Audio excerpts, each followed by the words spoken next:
They say that every child deserves a parent, but not every parent deserves a child. This statement couldn't be true. In today's case, instead of seeing his children as tiny humans who needed his protection, Mick Philpott saw them as his personal cash cows that brought in benefits from the government.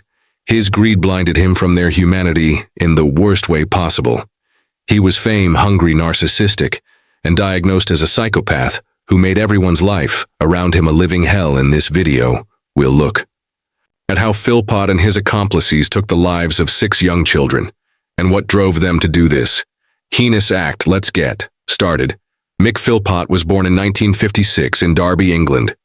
He was notorious for fathering 17 children with multiple women, and if you thought he had so many children because he loves them, you would sadly be mistaken. You see, he had practically no nurturing qualities.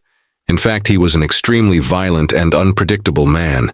His toxic pattern of behavior with women and children started with his first relationship when he was 19.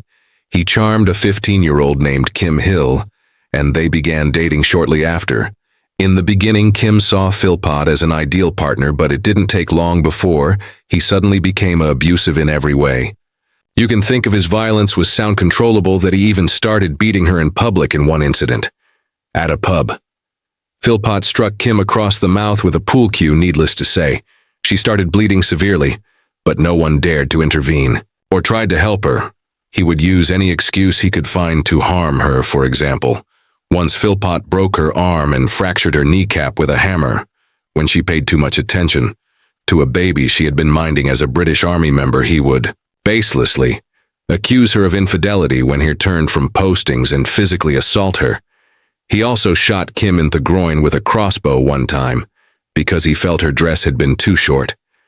Kim, still in school, often lied about the cause of her injuries to protect Philpott. After 2 years of abuse in July 1978, Kim plucked up the courage to send Philpott a breakup letter in response. Philpott went a wall from the army and broke into Kim's home. He attacked her in bed, stabbing her 27 times with a 9-inch knife. According to Kim, he told her menacingly, "If I can't have you, no one else will." When Kim's mother intervened, Philpott stabbed her 11 times. Both Kim and her mother barely survived the attack despite being badly injured. Her mother, who was a nurse, crawled to a phone and raised the alarm. Paramedics arrived to find Philpott on the stairs, still holding the bloody knife. He told them, "I wouldn't bother. She's a goner. I'd done a good job on her." Kim actually died twice in the ambulance and on the operating table. As surgeons battled to save her life, Philpott had slit her stomach open and stabbed her on the back, arms, and legs. She suffered collapsed lungs and a punctured bladder, kidney, and liver during the trial. He lied and implied he stabbed her in self-defense, but all the evidence showed otherwise. Philpott was found guilty of attempted murder and grievous bodily harm.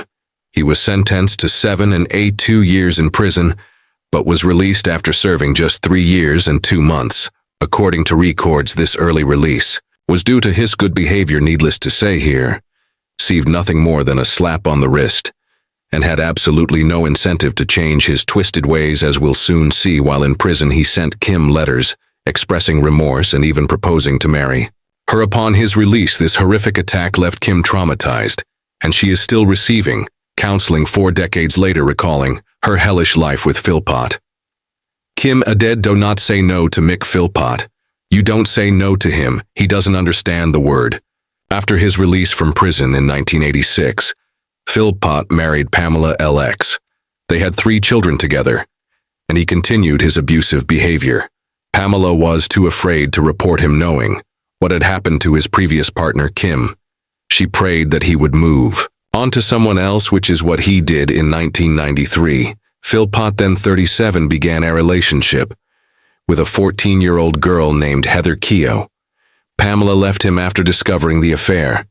The teenage Heather ran away from her parents to be with him on her 16th birthday, and they had 2 sons. Philpott was abusive towards her, even beating her for not having a girl. He even taught his older sons to be violent against Heather. Philpott wanted Heather to produce more children, but she did not conceive again. She was often punished by being locked outside the house in the garden and told police. Philpott once held a knife to her throat When she tried to leave him eventually, she climbed over the fence and escaped him. Heather was forced to temporarily abandon her children before regaining custody after a long court battle. She said that Philpott was a Jekyll and Hyde character. Charming when they first met, but later violent in 2000. Philpott met 19-year-old Marae Duffy. She was a single teenage mother who had recently left an abusive relationship. Philpott, she said, became her guardian angel. They moved in together shortly, after he took on responsibility for Herson and proposed to her in hospital, after the birth of their first child, Jade. The following year, he also began a relationship with Lisa Willis, a 16-year-old orphan, who also happened to be a single mother. She became his mistress and moved in with him, and Marae, perhaps because of Philpott's domineering presence, Lisa and Merritt became very close. They regularly confided in each other, and Lisa said she had treated Merritt's children as her own. There is clearly a pattern here. All three women in Philpott's life had been teenagers. When they met him, they had effectively been groomed while they were vulnerable. Philpott married Merritt in May 2003 with Lisa as the bridesmaid. From that year onwards, Philpott lived with both women and had 11 children in a 3-bedroom council house. Both women worked while he remained unemployed, collecting their earnings and government benefits. Philpott actively tried to have more children to stack up his benefit payments. He requested a large council house to accommodate his growing family, but was denied due to lack of availability. Merritt married Mick in 2003. Will you take my Caroline to be your wife, will you? Love her, comfort her, honor. And 7 months pregnant with Mick's child on his wedding day. You love her. Philpott publicly defended his lifestyle, expressing pride in his large family and dismissing critics. He blamed the council for not providing adequate housing and argued that as an unemployed person, he deserved more assistance from the government. Philpott tried to bring media attention to his housing situation. He appeared on the Jeremy Kyle Show in 2007, a program similar to the Jerry Springer Show. On the show, Philpott defended his lifestyle and unemployment, claiming he couldn't get a job due to media coverage and his criminal record. He became agitated when questioned about his parenting and job prospects, which led to an argument with the host, Jeremy, over his irresponsible lifestyle on the show. Insisted he had undergone a vasectomy.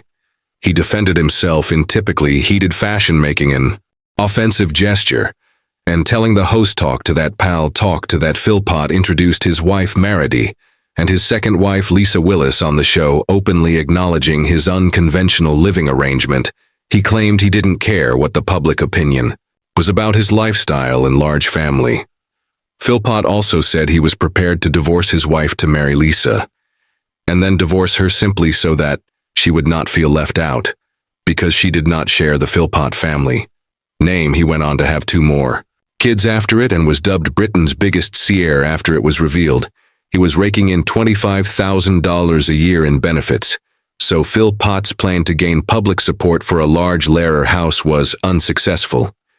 Today I want to discover the man behind the headlines and uncover the truth about the guy who has been branded Britain's biggest seer. You're going to criticize my family, pal, and my kids. I'll criticize you as much as I want. This is a free. In 2007, Philpott appeared in an episode of a documentary series in which the then conservative Empan Whittam spent a week with him and tried to persuade him to change his lifestyle. She found Philpott 3 jobs, one of which was with a barrel-making firm, but he did not turn up for work on the first day, and the job fell through. In the documentary, Philpott was shown to be living in a caravan in his garden, in which his wife and mistress would alternate in spending nights with him. The MP said that Philpott did not care about anyone, and that he used the word "my" to refer to both his wife and his mistress.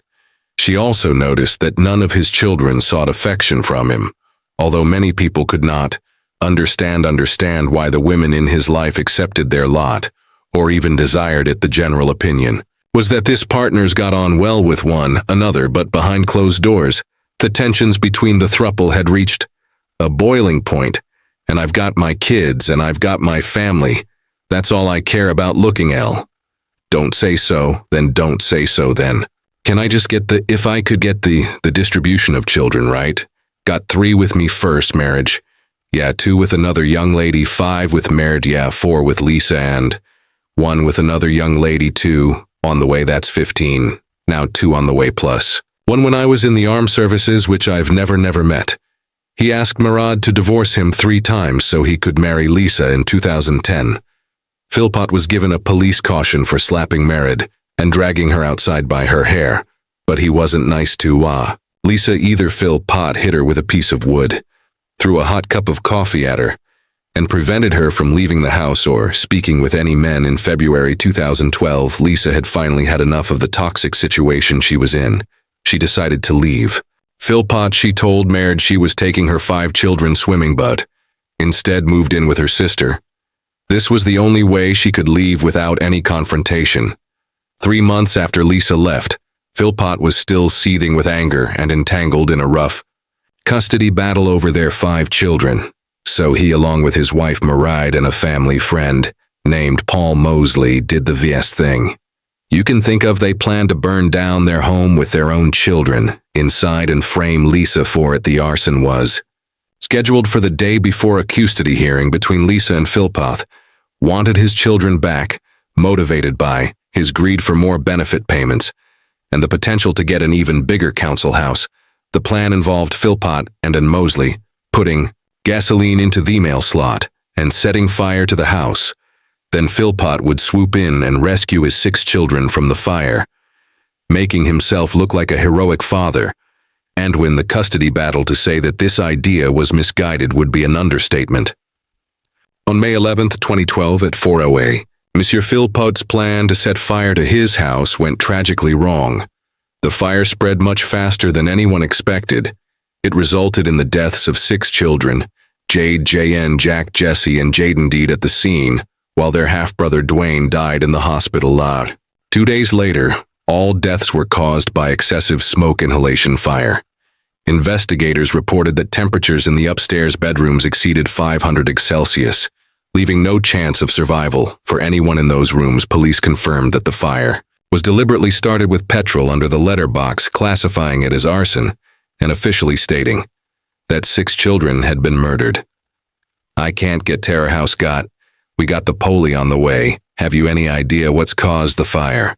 All of these children belonged to Murad and Philpott, except Dwayne, who was her teenage son from a previous relationship. Jade was only 10 years old.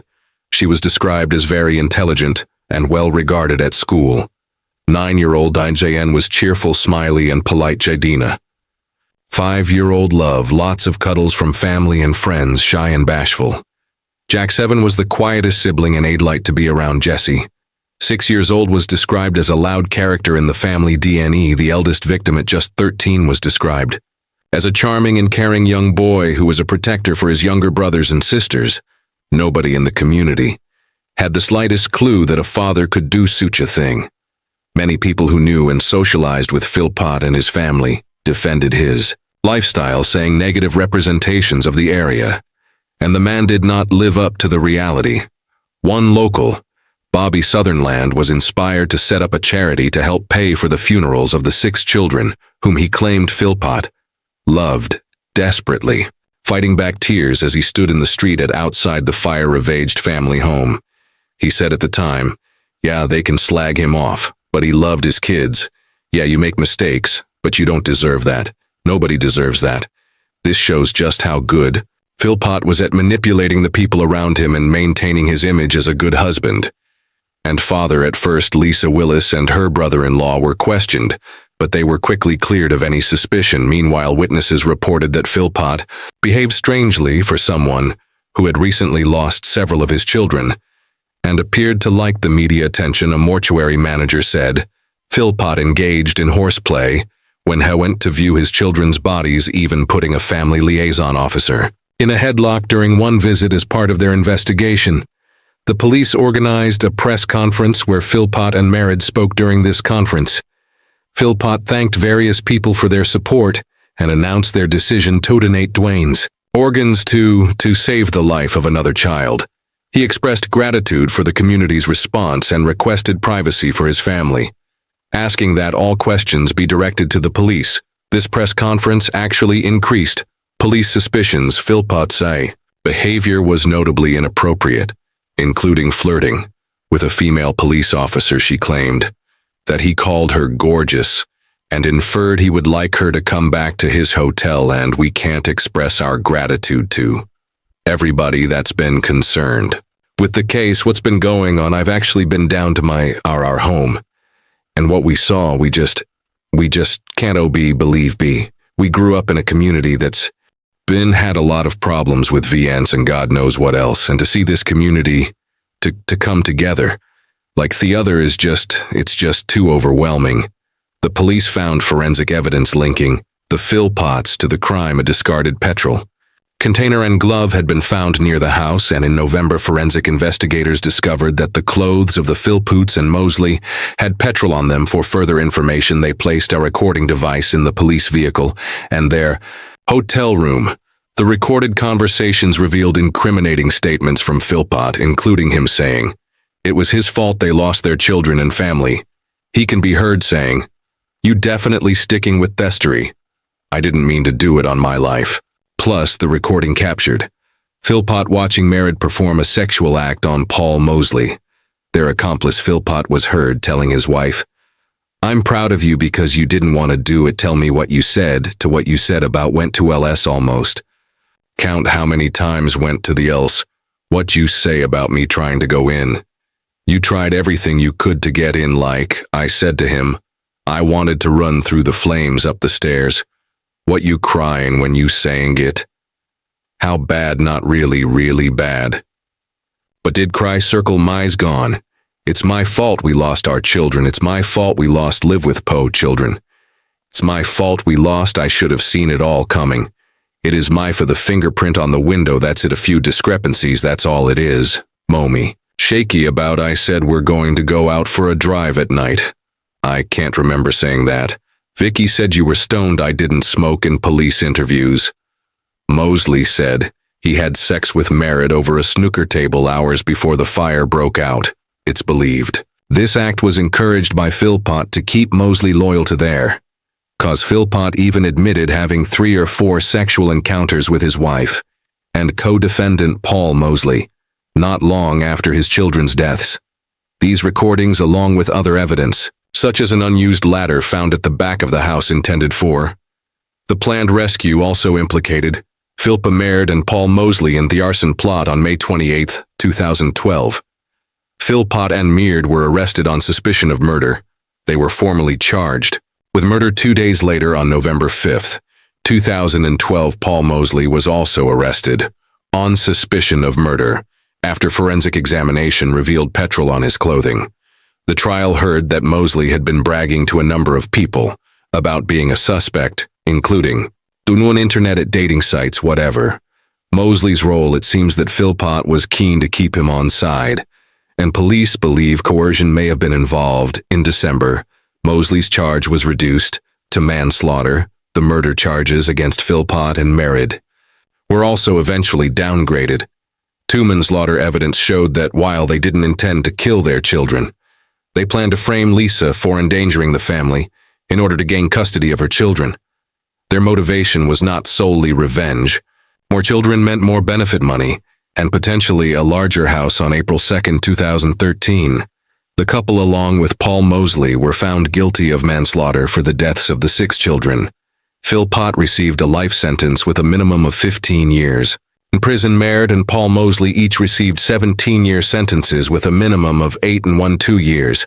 To be served, Merritt later appealed against her sentence, but judges ruled the original term reflected the immeasurable harm she'd caused. Court of Appeal judges said petrol found on her clothes showed she'd participated in setting the fire, which had not been a spur of the moment plan. She had also lied after her arrest, the judges said, and continued to hide the truth during her trial. In her sentencing remarks, Mrs. Justice Thurl said, "It was clear the fire was Philpott's idea, but she said Mira's children died because she put her husband first. We therefore have come to the view that this sentence cannot be criticized." The judge was careful in reaching the conclusion she did. She gave every cogent and clear reasons for it. She assessed against her primary findings of fact the blameworthiness of Merritt Philpott and arrive at a sentence that reflected that very severe degree of blameworthiness together, with the immeasurable harm she had caused by the killing of her 6 children, for whom, like any other mother, she had an absolute responsibility. We have, after an examination of the circumstances and a careful consideration of the judges, come to the conclusion, without any hesitation, that this appeal must be dismissed. In November 2020, Merritt was released after serving half her term. She was eligible to be released on license and taken by convoy to a halfway house, according to a source for The Sun. Her convoy was like one given to a celebrity rather than a mom who killed her 6 children. Merritt was also given a new identity for her protection. The Center for Crime Prevention described their lease as appalling and called for killers to serve their full sentences. For such crimes, Paul Mosley, too, was released from prison in May 2021 after serving half his sentence. Butte returned to prison in 2022 after breaching terms of parole in November 2023. He was released. Again, the parole panel stated the panel was satisfied that imprisonment was no longer necessary for the protection of the public.